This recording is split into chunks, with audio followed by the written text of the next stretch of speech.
Sahabat setia Gowor yang dikasihi Tuhan, Shalom. Hari ini adalah Sabtu 12 April 2025. Kita menutup pekan Prapaskah yang kelima dan mempersiapkan hati untuk menyambut pekan suci. Hari ini kita akan bersama-sama merenungkan firman Tuhan yang diambil dari Injil Yohanes 11 ayat 45 sampai dengan 56. Kita siapkan hati kita.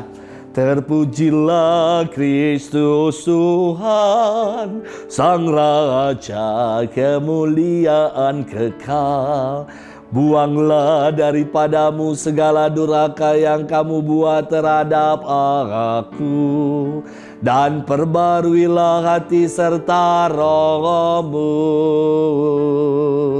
Terpujilah Kristus Tuhan, Sang Raja kemuliaan kekal.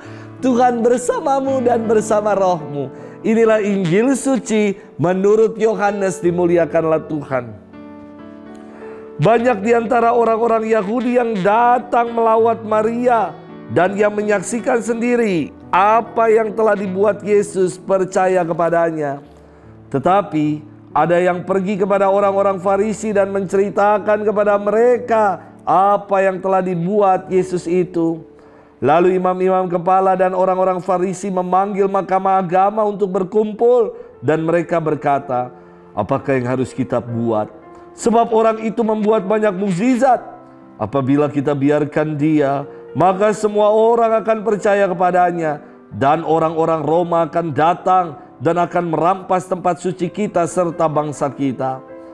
Tetapi seorang di antara mereka, yaitu Kayafas, imam besar pada tahun itu, berkata kepada mereka, kamu tidak tahu apa-apa, dan kamu tidak insaf bahwa lebih berguna bagimu jika satu orang mati untuk bangsa kita daripada seluruh bangsa kita ini binasa.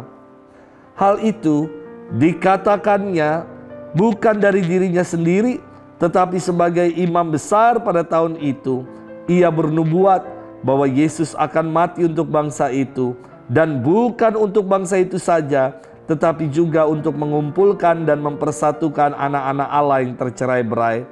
Mulai dari hari itu, mereka sepakat untuk membunuh dia. Karena itu Yesus tidak tampil lagi di muka umum di antara orang-orang Yahudi.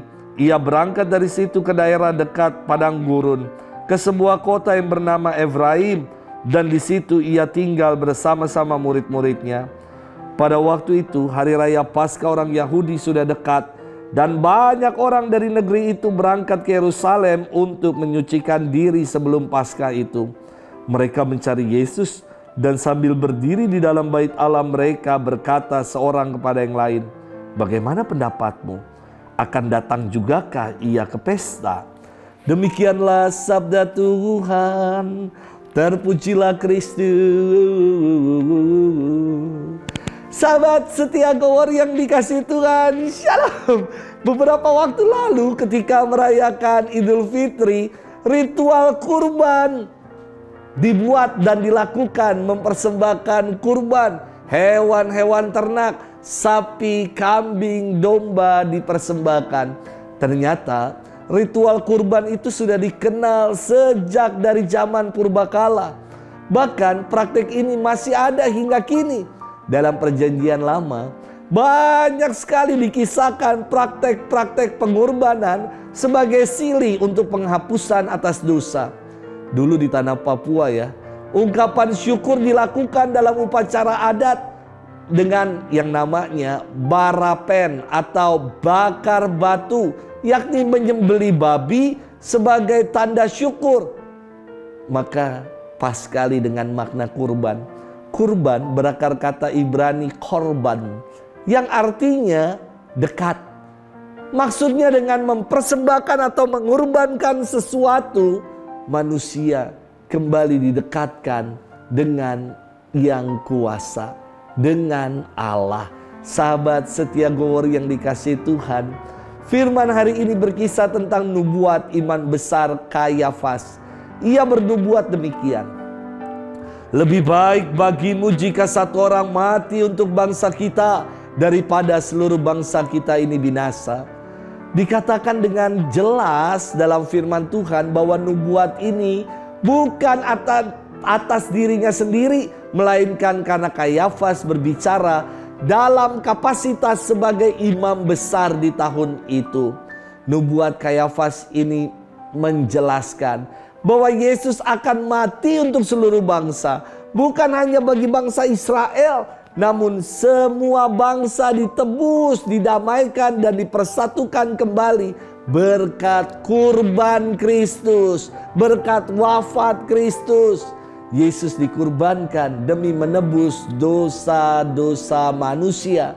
Ia wafat untuk mengalahkan maut, sehingga kematian Kristus menjadi kebangkitan dan keselamatan untuk kita, juga untuk bangsa-bangsa yang mengenal Allah dan percaya kepadanya. Kepada bangsa-bangsa yang sebelumnya jauh dari Allah, melalui pengorbanan Kristus kini didekatkan kembali pada Allah. Dan wafat Yesus menunjukkan wajah Allah yang solider dengan kita manusia. Dan bersama dengan Kristus yang mengalahkan maut dan bangkit mulia, kita yang percaya kepadanya kelak akan dibangkitkan untuk hidup mulia bersama dengannya. Sahabat setia Gowor yang dikasihi Tuhan, penebusan dilakukan Tuhan dengan darah, dengan salib, dan dengan pengorbanan diri. Jangan jadikan karya penebusan ini menjadi receh, menjadi sesuatu yang murahan, karena kita masih hidup semerawut, karena kita masih tidak mau memperbaharui hidup lebih baik lagi.